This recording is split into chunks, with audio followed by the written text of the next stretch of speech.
अस्सलाम friends, I hope you are doing well. So denture based polymer की इस video में सारी प्रॉपर्टीज़ मैं कंप्लीट करवा दूंगी, ठीक है। और फर्स्ट वीडियो में हमने इंट्रोडक्शन के बारे में काफ़ी डिटेल वीडियो बनाई। उसके बाद जो है रिक्वायरमेंट जो है डेंचर बेस्ड पॉलीमर की, उसमें हमने प्रॉपर्टीज़ को स्टार्ट किया। फिजिकल प्रॉपर्टीज़ की अलग वीडियो बनाई, मैकेनिकल प्रॉपर्टीज़ की अलग डिटेल वीडियो बनाई। अब केमिकल प्रॉपर्टीज़, बायोलॉजिकल प्रॉपर्टीज़ और मिसलेनियस प्रॉपर्टीज जिस तरह से आपको स्क्रीन पे दिख रहा होगा, तो इनको जो है हम एक ही वीडियो में डिस्कस करेंगे, ठीक है, क्योंकि इतना इसमें नहीं मेंशन कुछ ख़ास, ठीक है। सो यहाँ पे हमारी प्रॉपर्टीज़ एंड हो जाएंगी। इसके बाद फिर हम मेन जो पर्पस है, मतलब फिर हम वो स्टार्ट करेंगे इस चैप्टर्स का। और मैं कोशिश करूँगी कि ये चैप्टर आज रात हो जाए, ठीक है। चलो स्टार्ट करते हैं। Chemical properties. A denture based material should have chemically inert, ठीक है। It should naturally be insoluble in oral fluid and should not absorb water और saliva since they may alter the mechanical properties of the material and cause the denture to become unhygienic, ठीक है। तो ये क्या कहना चाह रहे हैं, समझ आ रहा है? ये कहना चाह रहे हैं कि बेटा डेंचर बेस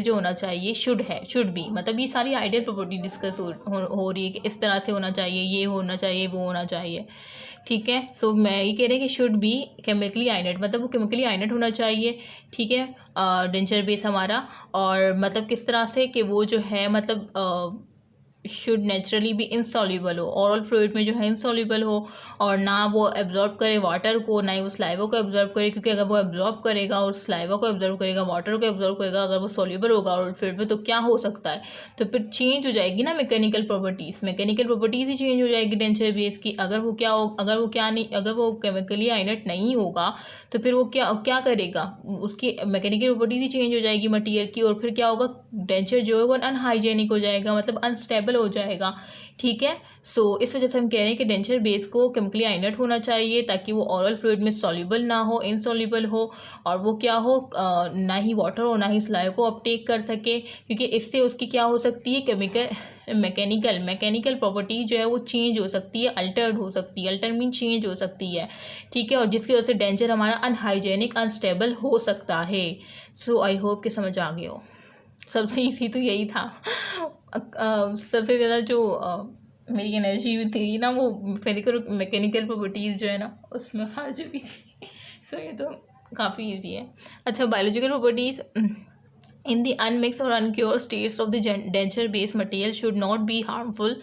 अब ये क्या कह रहे हैं, बायोलॉजिकल प्रॉपर्टीज़ में क्या होना चाहिए कि अगर इन द अनमिक्स और uncure state of denture base है, ठीक है, material should not be harmful, वो हार्मफुल नहीं होता to the technician involve in the handling, ठीक है। The set denture base material should be non toxic and non irritant to the patient. अब ये कह रहे हैं कि मतलब अनमिक्स और अनक्योर मटेरियल जो है ना वो हार्मफुल होता है, ठीक है। अगर वो अनमिक्स है और अनक्योर्ड है, ठीक है, अभी पूरी तरह से क्योर नहीं हुआ, अभी पूरी तरह से सेट नहीं हुआ, ठीक है, अनमिक्स और अनक्योर स्टेट में है, तो वो जो है हार्मफुल होता है। उसकी हैंडलिंग के लिए फिर हमें जो है ग्लव्स वगैरह, जो टेक्नीशियन, जाहिर सी बात है हम नहीं, जो हमारे टेक्नीशियन जो हमें बना के देते हैं, तो जो है प्रॉपर उसकी जो हैंडलिंग होती है, ठीक है। लेकिन क्या कह रहे हैं कि डेंचर बेस, जो सेट डेंचर बेस होता है, वो क्या होता है, वो नॉन इरिटेंट और नॉन टॉक्सिक होता है। जाहिर सी बात है उसको तो फिर हम पेशेंट के माउथ में प्लेस करेंगे तो देन वो नॉन टॉक्सिक होगा, नॉन हार्मफुल होगा, नॉन इरिटेंट होगा टू द पेशेंट, ठीक है, सेट डेंचर बेस। जबकि अनमिक्स और अनक्योर जो है वो हार्मफुल हो सकता है। सो इसमें ये बायोलॉजिकल प्रॉपर्टीज में डिस्कस किया गया है। In the previous section it was mentioned that the base should ideally be impermeable to oral fluid, ठीक है। तो ये कह रहे हैं कि हमने प्रीवियस सेक्शन में भी मेंशन किया था कि बेस को क्या होना चाहिए, आइडियली इम्परमेबल होना चाहिए ओरल फ्लूइड में, यही मेंशन किया था ना कि ओरल फ्लूइड में इनसॉल्युबल हो, ठीक है। And this would certainly to an ideal property, और ये एक आइडियल प्रॉपर्टी है, ठीक है। इम्परमेबल होना चाहिए ओरल फ्लूइड के लिए, वरना क्या होगा, अपटेक ऑफ स्लाइवा और अपटेक ऑफ वाटर की वजह से वो अपनी मैकेनिकल प्रॉपर्टीज़ को चेंज कर देगा, जिसकी वजह से वो अनहाइजेनिक हो जाएगा, अनस्टेबल हो सकता है। If a degree of absorption अगर डिग्री ऑफ एब्जॉर्प्शन अगर हो जाएगी, the base should not be able to sustain the growth of bacteria and fungi, ठीक है। अब यहाँ पे बायोलॉजिकल पॉइंट ऑफ व्यू से बता रहे हैं, ठीक है, किस तरह से इन्होंने कहा कि हमने प्रीवियस सेक्शन में आपको बताया कि वो इम्परमेबल होना चाहिए टू ऑयल फ्लूइड या इनसॉल्युबल होना चाहिए टू ऑयल फ्लूइड। क्यों? क्योंकि अगर वो इम्परमेबल होना चाहिए आइडियल डेंचर बेस को आइडियली, ठीक है, आइडियल प्रॉपर्टी है। लेकिन if a degree of absorption अगर वो इम्परमेबल नहीं है ओरल फ्लूइड की वो डेंचर बेस, तो अगर डिग्री ऑफ एब्जॉर्प्शन अगर हो रही है तो फिर क्या हो सकता है, जब वो एब्जॉर्प्शन कर रहा है वाटर या सलाइवा की, तो उसके साथ क्या हो रहा है कि वो जो है the base should not be able to sustain the growth of bacteria and fungi. तो इस तरह से जो बैक्टीरिया फंजाई है उसकी ग्रोथ भी पॉसिबल होगी उसमें, ठीक है, तो वो सस्टेन नहीं कर पाएगा किसकी ग्रोथ को, ग्रोथ ऑफ बैक्टीरिया और फंजाई को। तो इस वजह से वो कह रहे हैं कि इम्परमेबल होना चाहिए ओरल फ्लूइड की, इम्परमेबल होना चाहिए टू ओरल फ्लूइड, ठीक है। ये आइडियल प्रॉपर्टी है ताकि जो है ऑब्जॉर्प्शन पॉसिबल ना हो सके, ठीक है। और अगर इफ़ अ डिग्री ऑब्जॉर्प्शन अगर डिग्री ऑब्जॉर्प्शन होगी तो फिर क्या होगा, जाहिर सी बात है फिर वो एक इन्वायरमेंट बन जाएगा ना, किसके लिए, बैक्टीरिया और फंजाई की ग्रोथ के लिए। तो फिर वो डेंचर जो है वो बेस जो है वो इस काबिल ही नहीं होगी कि वो सस्टेन कर सके उनकी ग्रोथ को, ठीक है, किनकी ग्रोथ को, बैक्टीरिया और फंजाई की ग्रोथ को। अच्छा, मिसलेनियस प्रॉपर्टीज़ क्या है? An ideal denture base material should B relatively inexpensive. अब ये मिसलेनियस प्रॉपर्टीज़ है, मतलब इनएक्सपेंसिव, अच्छा चीप नहीं, चीप जो है ना थोड़ा सा उसमें आ जाता है, इनएक्सपेंसिव होना चाहिए, ठीक है, सस्ता होना चाहिए, एंड है लॉन्ग शेल्फ लाइफ, और इसकी लॉन्ग शेल्फ लाइफ होनी चाहिए ताकि हम जो है इसको देर तक इस्तेमाल कर सकें। So that material can be purchase in bulk, और हम परचेज कर सकें बल्क में, स्टोर विदाउट डिटोरेटिंग, और हम उसको स्टोर कर सकें, ठीक है, विदाउट किसी बिगाड़ के, ठीक है। अच्छा, the material should be easy to manipulate and fabricated without having to store using expensive process equipment. अभी कह रहे हैं कि मटेरियल जो है वो हम इजी टू मैनिपुलेट कर सके, ठीक है, और इजी टू मैनिपुलेट और फैब्रिकेट कर सकें, ठीक है। मटेरियल को इस तरह से होना चाहिए कि हम उसको इजी क्या कर सकें, मैनिपुलेट और फैब्रिकेट कर सकें without having to restore using expensive process requirement, मतलब कोई एक्सपेंसिव प्रोसेस रिक्वायरमेंट की हमें नीड ना हो, ठीक है। ये भी हमारी एक जो है ना विश होती है। If fracture do occur they should be easy to repair, एक ये भी हमारी विश होती है कि अगर फ्रैक्चर हो भी जाए तो वो इजीली क्या हो जाए, दोबारा से रिपेयर हो सके, ठीक है। सो ये मिसलेनियस प्रॉपर्टीज़ आ जाती है। क्या, मैं दोबारा से एक्सप्लेन कर देती हूँ। केमिकल प्रॉपर्टीज़ में मैंने क्या पढ़ा कि डेंचर बेस को क्या होना चाहिए, केमिकली आइनेट होना चाहिए ताकि वो इनसोल्यूबल हो ओरल फ्लूइड में, ठीक है, किसी तरह की एब्जॉर्प्शन ऑफ वाटर और सलाइवा की जो एब्जॉर्प्शन पॉसिबल ना हो, क्योंकि अगर इस तरह से होगा तो क्या हो जाएगी, उसकी मैकेनिकल प्रॉपर्टीज़ चेंज हो सकती है और अनहाइजेनिक अनस्टेबल हो सकता है। बायोलॉजिकल प्रॉपर्टीज़ में हमने क्या पढ़ा कि जो है अनमिक्स अनक्योर जो है वो हार्मफुल होता है, जबकि सेट डेंचर बेस जो है वो नॉन टॉक्सिक नॉन इरिटेंट होता है पेशेंट, ठीक है।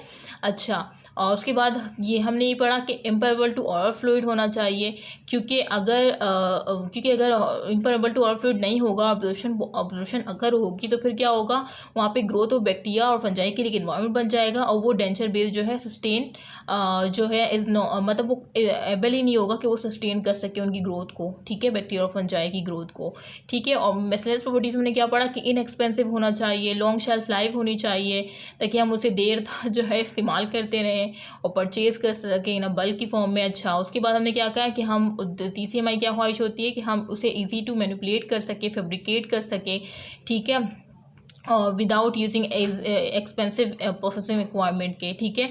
और अगर फ्रैक्चर हो भी जाता है तो वो इजीली क्या हो सके, रिपेयर हो सके। तो ये हमारी जो है ना मिसलेनियस प्रॉपर्टीज़ में आ जाती है। सो chemical properties, biological properties, miscellaneous properties मैंने एक दफ़ा दोबारा से रिवाइज़ की है, ठीक है।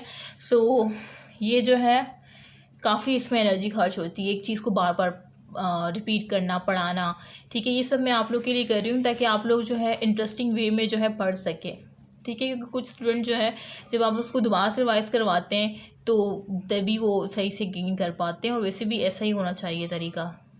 सो उम्मीद है कि आप लोग को ये समझ आ गई होगी ये वीडियो, ये लेक्चर जो है, ठीक है। सो अब यहाँ पे हमारी प्रॉपर्टीज़ एंड होती है। इंशाल्लाह नेक्स्ट उसमें हम क्या पढ़ेंगे, एक्रेलिक डेंचर बेस मटेरियल, ठीक है, जो कि नाउ और डेज हम डेंचर बेस किससे प्रिपेयर करते हैं, एक्रेलिक से। सो इसकी क्या प्रॉपर्टीज़ है, क्या टाइप्स हैं, क्या क्या है, सब कुछ हम पढ़ेंगे इस चैप्टर में। अब असल जो है ना इसकी जो है हम जो है कहानी शुरू होगी और हम जो है पढ़ेंगे इसके बारे में। सो उम्मीद है कि आप लोग को जो है इसका इंट्रोडक्शन और उसकी जो प्रॉपर्टीज़ के बारे में अलग अलग सी जो मैंने वीडियोस बनाई है वो सब आपको समझ आ गई होगी। तो मैं जो वो स्टूडेंट जो कि ये वीडियो देख रहे हैं तो उनसे यही कहना चाहूँगी कि स्टार्ट से सीक्वेंस वाइज वीडियोस देखें। सीक्वेंस वाइज देखेंगे तो आप ही का भला होगा और आप ही को समझ आएगा, क्योंकि नेक्स्ट वीडियो में हम ये डिस्कस करेंगे तो सीक्वेंस वाइज चलें, ठीक है। कमिंग संडे को आप लोग का टेस्ट है synthetic polymer with denture based polymer chapter 13 और चैप्टर पॉलीमर का कौन सा चैप्टर था, आई थिंक चैप्टर 12 था या 11 था या 10 था, ठीक है। सिंथेटिक पॉलीमर या डेंचर बेस्ड पॉलीमर दोनों का टेस्ट होगा आपका कमिंग संडे को, और मैं थर्सडे से पहले पहले सारे लेक्चर आपको प्रोवाइड कर दूंगी।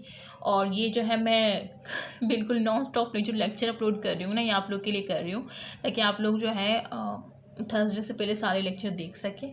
और उसके बाद फिर हम देखो लाइव सेशन में रखने का सोच रही हूँ जिसमें हम जो है पास्ट पेपर के MCQs को डिस्कस कर सकें, ठीक है। चैप्टर वाइज पहले मुझे निकालने पड़ेंगे, पहले तो मुझे 5 पेपर ढूंढने पड़ेंगे, ठीक है।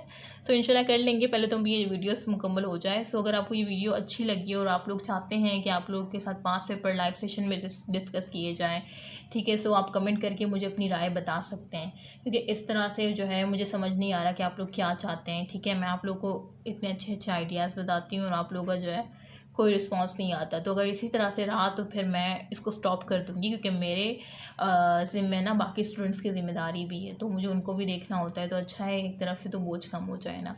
सो आप लोग मुझे बताइएगा कि क्या चाहते हैं कि आप लोग वाकई लाइव सेशन में MCQ डिस्कस पास्ट पेपर के MCQs हम साथ में डिस्कस करेंगे इंशाल्लाह।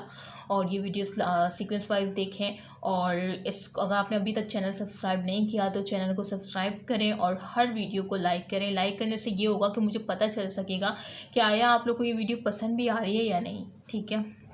ये जो मेरी इतनी एनर्जी खर्च हो रही है एक चीज़ को मैं इतने डिटेल में एक्सप्लेन करती हूँ, फिर एंड टाइम पे मैं दोबारा से उसको ओवरव्यू देती हूँ, तो ये इतना कोई आसान काम नहीं है, ठीक है। ये बिल्कुल भी इतना आसान काम नहीं है जितना आप लोग को लग रहा है, क्योंकि अभी जो मेरी हालत हुई है ना, मुझे इतनी प्यास लगी है, इतना मैं बोलती हूँ कि मेरे जो है ना चीक्स में पेन होता है ठीक है। तो यहाँ पे हम एंड करते हैं। इंशाल्लाह नेक्स्ट वीडियो मुलाकात होगी जिसमें एक्रेलिक डेंचर बेस मटेरियल के बारे में पढ़ेंगे। तब तक के लिए अपना ख्याल रखिएगा और मुझे अपनी दुआओं में ख़ास कर याद रखिएगा। ओके, अल्लाह हाफिज़।